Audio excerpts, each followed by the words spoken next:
Okay, so welcome to the Educator's Journey. I am here today with Amanda Miller, who is a graduate from SOU's licensure program from 2013, which is hard to believe, but that was 8 years ago. Oh my gosh. It seems like really just yesterday you were in my class telling me how you had sang working at Disneyland, correct? Oh yeah, Yeah, Disney World. yes, I remember. I was like, oh my gosh, that's the coolest thing ever. And you've already been teaching for 8 years. That's Yeah, just so hard to believe. So let's see here. You got your master's degree in reading, instruction, curriculum, and assessment from Concordia University in 2017. Congratulations. That's thank you. great. Yeah. You have taught kindergarten, first grade, and fourth grade, but have found your happy place with fifth graders. And you currently teach at Highland Elementary and Grants Pass. So welcome.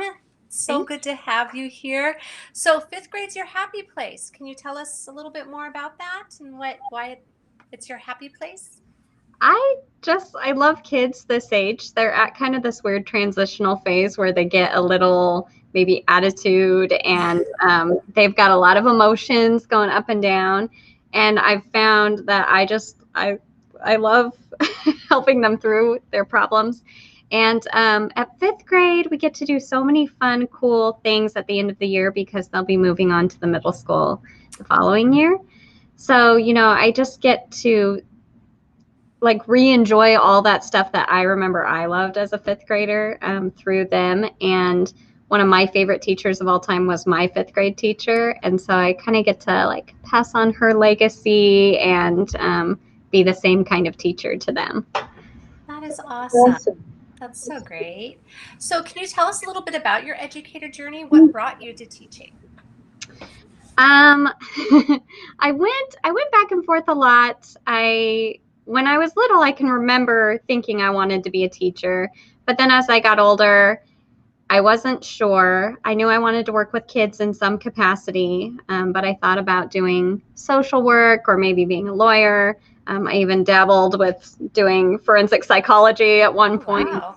Um, but then my heart just kept coming back to teaching. My dad had taught in the Navy, and when he got out, he didn't go and pursue his degree and teach, and he always regretted it. And I think he saw that I had a lot of the qualities that would make me a good teacher, and so he was really like, please do it.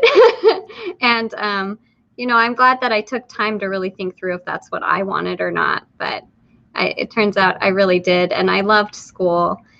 So I actually love still getting to be in school. And as an educator, we're learning from our kids just like they're learning from us. So I'm constantly a learner still, and I really enjoy that about this profession. That's awesome. Yeah, and I'm just thinking fifth grade. I mean, you teach so many different subjects and you really go deep into your subjects. Did your master's degree in curriculum instruction help you with that, or what was the reason for you pursuing that? When I started my master's degree in reading instruction, I was a fourth grade teacher, and I saw so many reading problems that I just did not know what to do about. Like, you get to dabble in everything when you're getting your license and bachelor's degree, but you don't get a super in-depth look at every subject and how best to teach it. And so I started my master's degree kind of just wanting more information about how to teach struggling readers. And then I wound up teaching kindergarten, and it was so neat to be going through my master's program while teaching kindergarten because that's when all the reading foundation is laid, when we start formally laying it. Yeah. And then my first year teaching, I was a first grade teacher. So once I got my master's degree in reading, I was like, oh no, I did such a bad job my first year. But you don't know what you don't know. So Exactly. I forgive myself, and I know the kids are okay. But yeah, so I found it helps a lot at the primary level. My master's degree doesn't feel as useful in upper elementary because I think the master's degree really focused on the primary level. But it's interesting because I still, even in my fifth graders, can identify super early reading gaps and be like, oh, this is something we would have covered in kindergarten. And so at least I'm able to identify problems like that and intervene on their behalf, even at this late stage in their elementary career. Absolutely. And I'm just thinking, it seems like more and more of our students are coming with these bigger gaps in their knowledge. So, it just must be nice to be able to identify those gaps and know how you can go in and fill those gaps, having had experience in your master's program, but also having taught kindergarten and first grade as well. Yeah, I love having that foundation for teaching fifth graders because you do notice so much that I wouldn't have noticed if I hadn't had the opportunity to teach the really little ones. Absolutely. So, I'm wondering, you had said that classroom management is definitely one of your strong points, and that that's something that new teachers should really ask more questions about and know more about. So, what's some advice you'd give to new teachers on classroom management, or just teachers in general, that has worked really well for you? I think what I've really learned about classroom management is a couple things. You need to have a really strong structure that works for you. So there's so many different styles of classroom management kind of that you can choose from, and it doesn't necessarily matter which one you choose as long as it's one that works for you and that you have a really consistent structure. So my advice, I'm getting all these emails. They're like, you're on Facebook Live, you're famous. um, so um, creating a structure at first can be super overwhelming because to have a successful classroom management routine, you really have to think through every single little thing that your kids do from the time they step through the door, sometimes even before they step through the door, and to the very end of the day when they're packing up and leaving your classroom. The other really big key piece is relationships. And so I feel like that's where I excel the most is getting to know each and every one of my kiddos for the special little individual that they are, and then helping them through any struggles, but also building on their strengths. Because every kiddo has a strength, at least one. And if they know that you recognize that, they are much more likely to work hard for you and to try not to misbehave.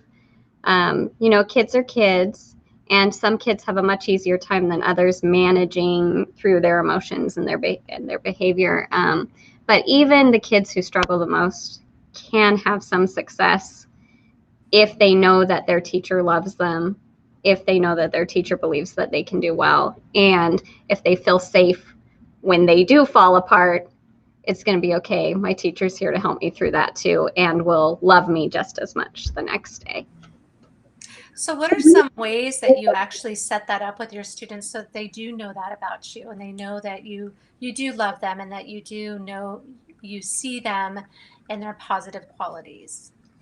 It definitely takes time. I have to be patient every school year because we're starting back at square one. It's usually not until like November where I see these really strong trust bonds coming in between me and the kids. So it can start out a little rougher. Um, and I just have to remind myself, be patient because trust takes time to build. I start the very first day, I ask them to tell me 3 things they want me to know about them. And it's just a little writing assignment. And I learn the most interesting things about them through that.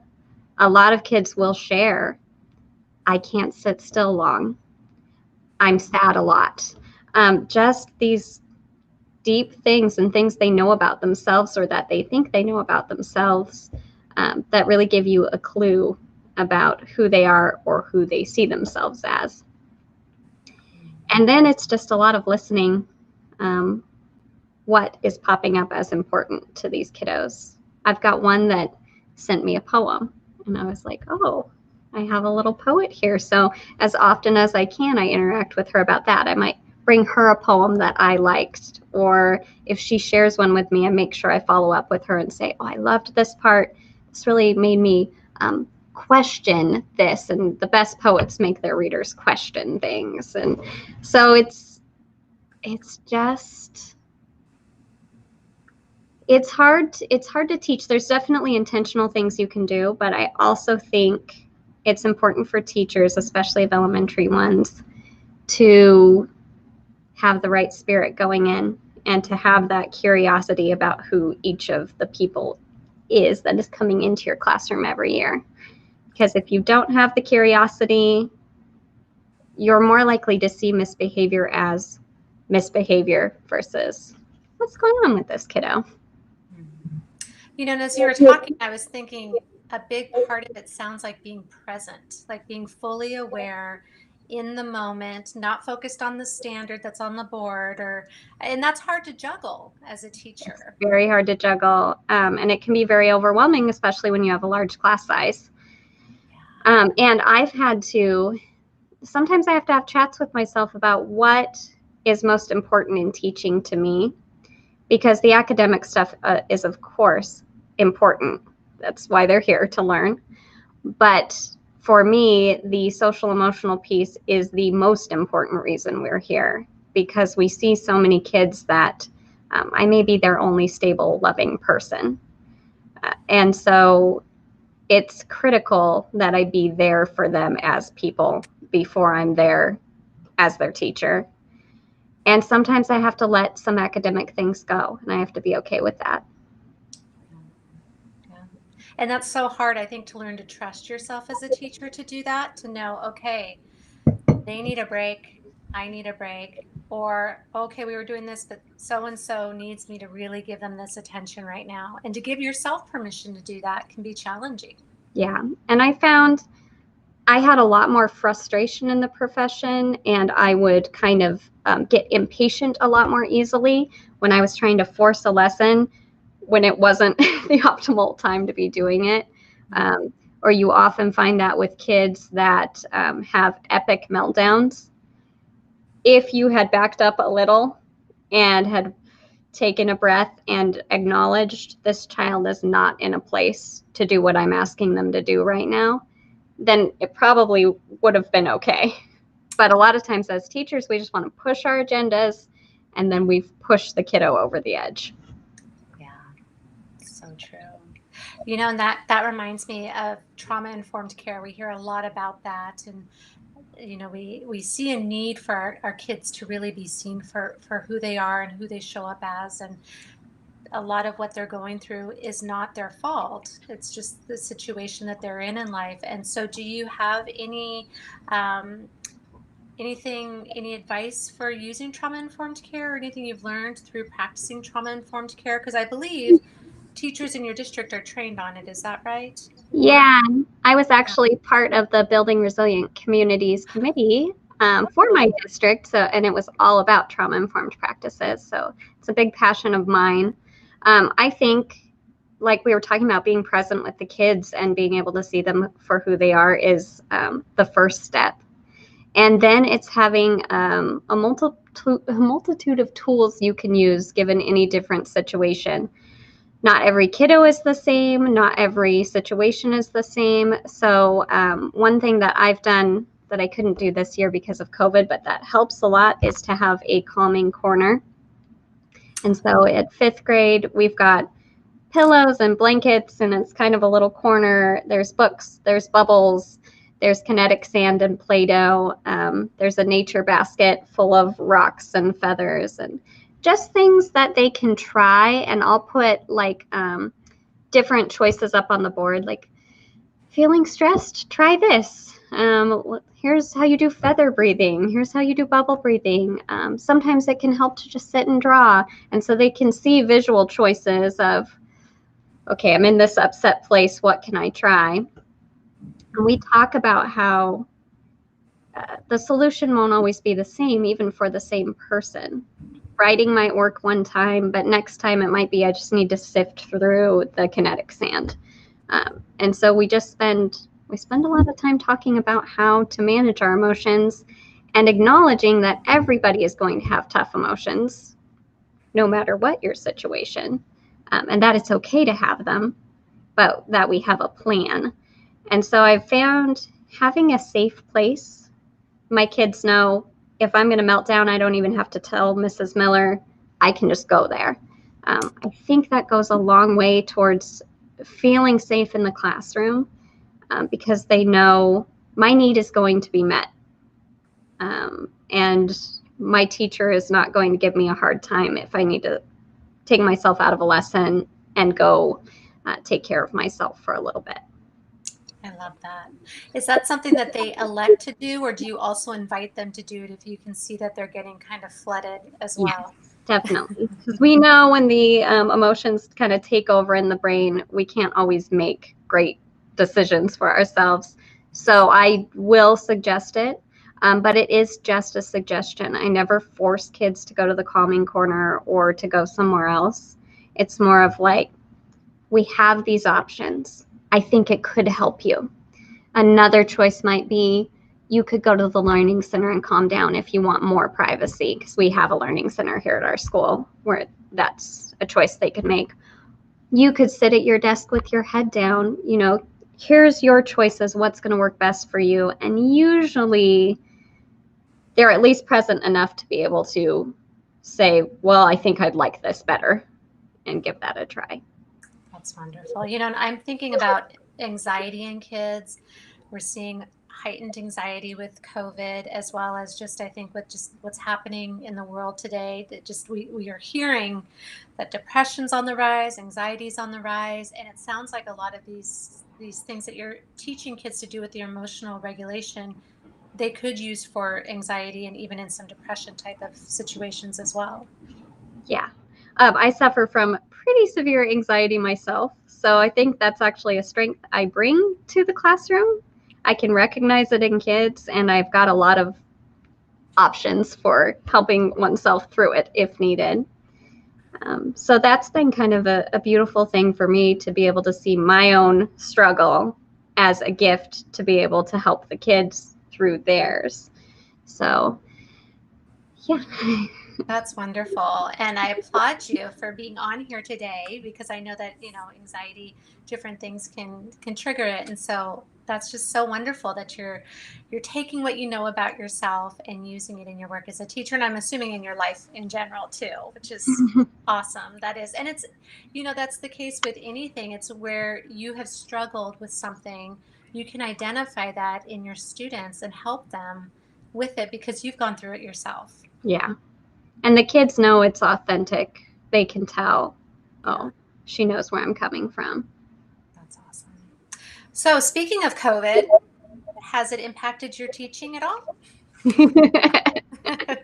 Yes, significantly. Just a little bit. Last year, it was insane. It was just so difficult to suddenly find out that we were not going to be teaching in person any longer. And there were no resources or tools. It was like, figure out how you're going to deliver instruction. So my team, we started out with Google Classroom, and that's what we used to end the school year. And it was a bit of a nightmare. It was so hard just trying to engage the kids. And I had my fifth graders for fourth and fifth grade. I had looped with them. And this group was, I had over half of my students that came from significant trauma. Just happened to have this cohort of kids that had it rough. And it was so challenging not to be able to have that face-to-face, person-to-person connection with them every day. I tried to do like lunch with the teacher via Zoom every day for small groups, but it is just not the same. And so then coming in this year, we got Canvas for our district, but we were thrown in. They said, here's some videos to watch. And so we had to figure it out on the fly and start getting ready to teach completely distance learning. And so that was just, I don't think I've processed through it yet. We're not totally through it yet. So I'm still just like, oh.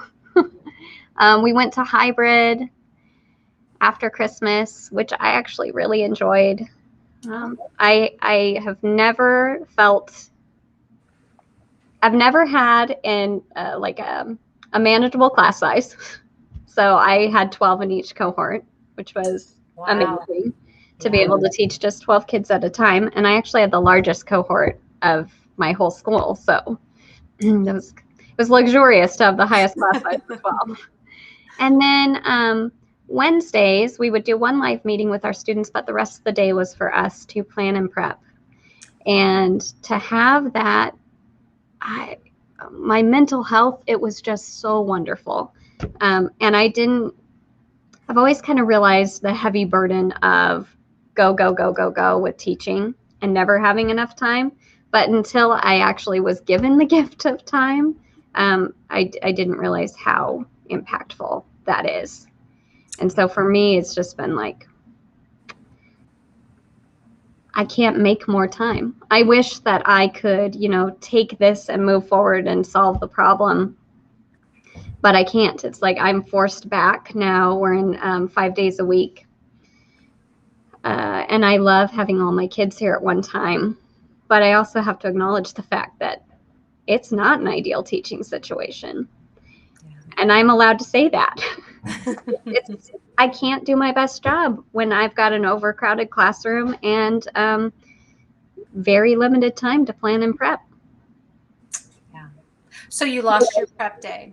Yeah. You said that was on Tuesdays?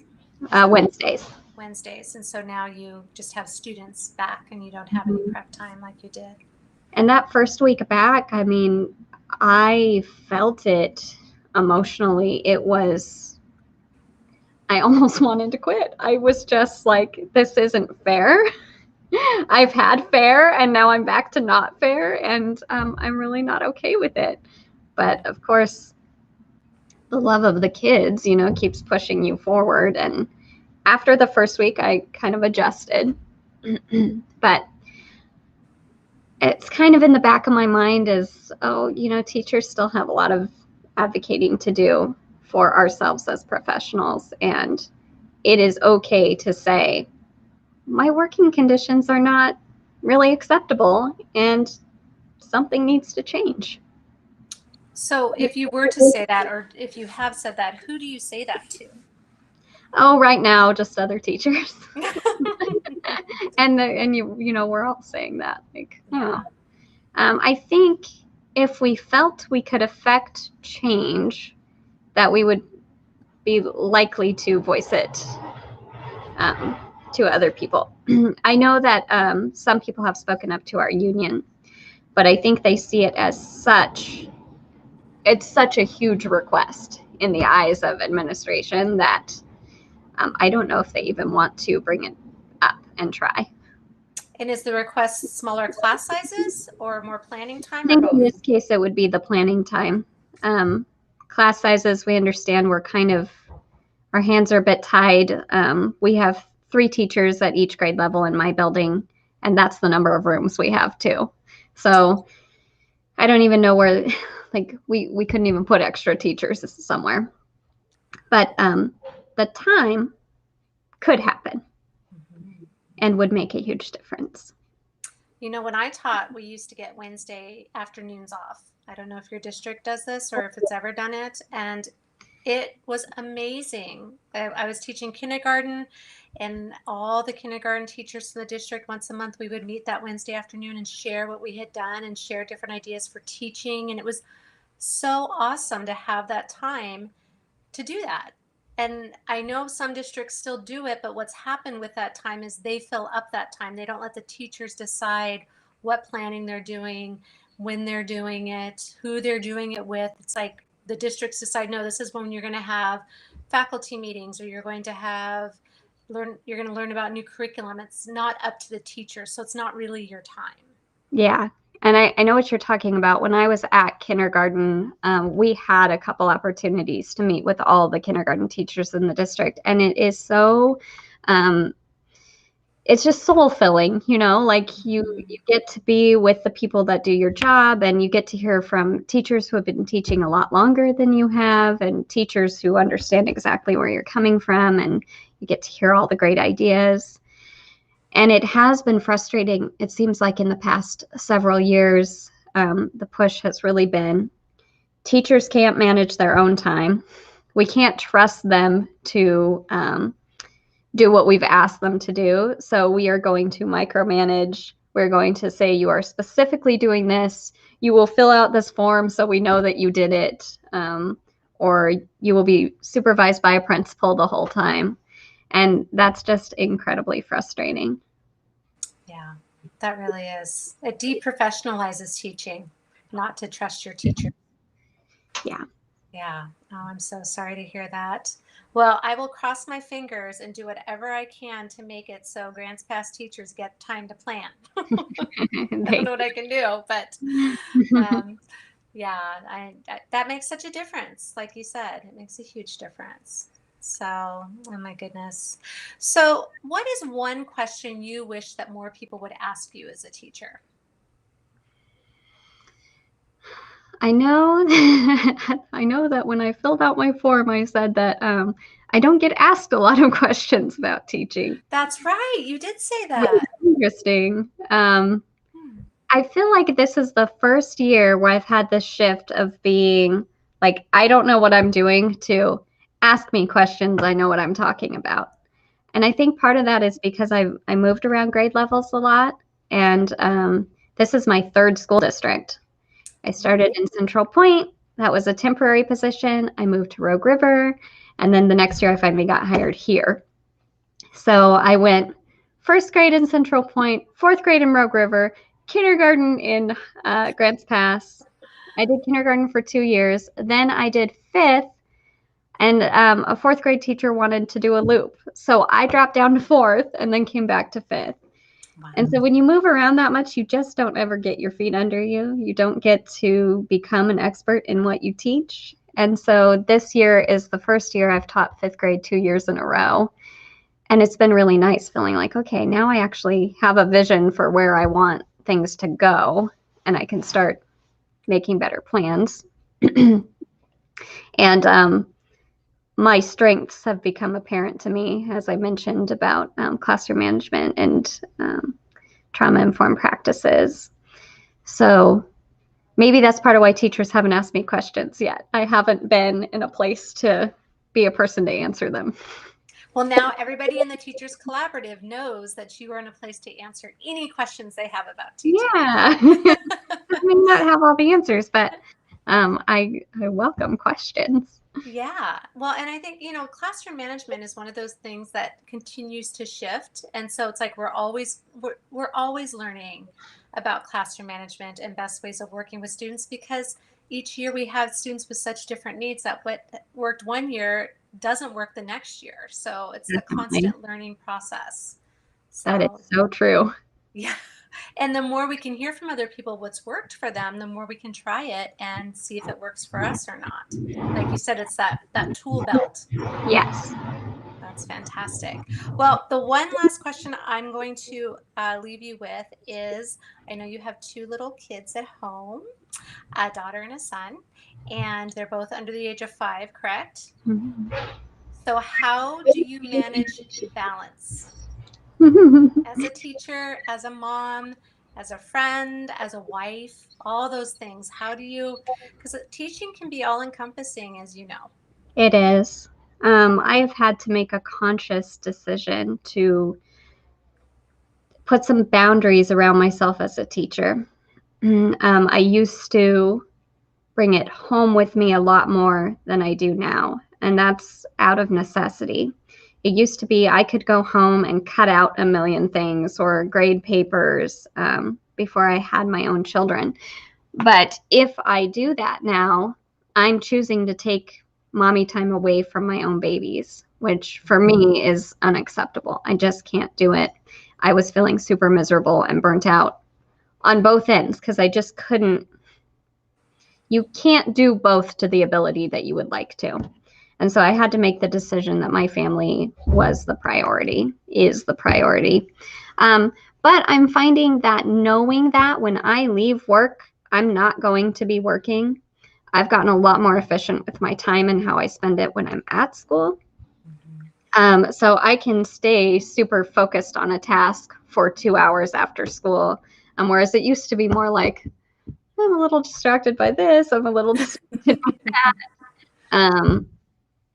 I don't think there's any one perfect answer, but I think it is important to have boundaries and to be gracious with yourself and to know that it's okay not to be superwoman. I think there is a big narrative. And part of the reason a lot of us wanted to be teachers is because they are portrayed as superheroes to a degree, but we're human beings. We're not actually superheroes. And so we have to be okay with being human. Yeah, absolutely. Wow. Well, thank you so much for sharing with us today. Is there anything we didn't cover that you'd like to mention? Any final thoughts for the teachers watching or the soon to be teachers watching? I just wanted to say it's important to be a learner your whole entire life. And I think most people who go into this profession feel that way too. And I just got accepted to be part of a cadre developing curriculum and training for American Indian and Alaska Native, um, yeah, culture. And I'm really excited about it. And I fell into it because I was just trying to be a good teacher and get it together for next year. And I was looking at the updated social studies standards for fifth grade. And I noticed that over 1/3 of them mention American Indians or Native Americans in some way or another. And I thought, well, this is super important. And a class popped up like 2 days later to do tribal history, shared history. And so I joined that class. And the facilitator is developing this cadre. And I got the opportunity to interview, which was really stressful because it was like a job interview. And so I'm just excited that kind of my own curiosity led me on this journey. And now I get to be part of the solution and helping other teachers with the same journey. Oh, that's fantastic. Congratulations. Thank you. Yeah. And that's such a great reminder that you are a lifelong learner as a teacher. Absolutely. Yeah. And that you're not just teaching little ones, you're teaching people around you and your peers and parents. And yeah, it just doesn't stop. So Yeah. that's so exciting. Well, I hope you'll keep in touch and let me know how that's going with that cadre. And you're creating curriculum? When are you hoping to have that to I teachers? actually have my orientation meeting in an hour. So I'm not sure. I know they've already developed some of the curriculum because it is working with the 9 tribes of Oregon. Their members are helping to develop it. And there's already a ton available for fourth grade teachers. And there's a lesson for fifth and some for eighth and 10th as well. And so I think the goal is to have curriculum available for every grade level eventually. Nice. Do you know where teachers can go to get those at this? Yes. It's on the ODE website. Okay. And if you go to, it's called SB 13. Um, The Senate Bill 13? yes, SB Yeah, 13. It should be on the ODE website. If you just search that, you can find the curriculum there. that's great. So the Oregon Department of Education website, for those who aren't in the state, Senate Bill 13, which basically says that we need to start teaching tribal history now. Actually, The we were supposed to, the yes, tribes have to be involved in the creation of the curriculum. which is fantastic. I love that. That's so important. So, Yeah. well, congratulations again, Amanda. It was so good to see you. Thank you for sharing with us your educational journey. And it sounds like, as you said, it doesn't stop, it just keeps going. And that's really exciting. So, Thank you for having me. Good to see you. absolutely. Good to see you too. Have a good rest of your day, and we'll talk soon. Bye. Bye.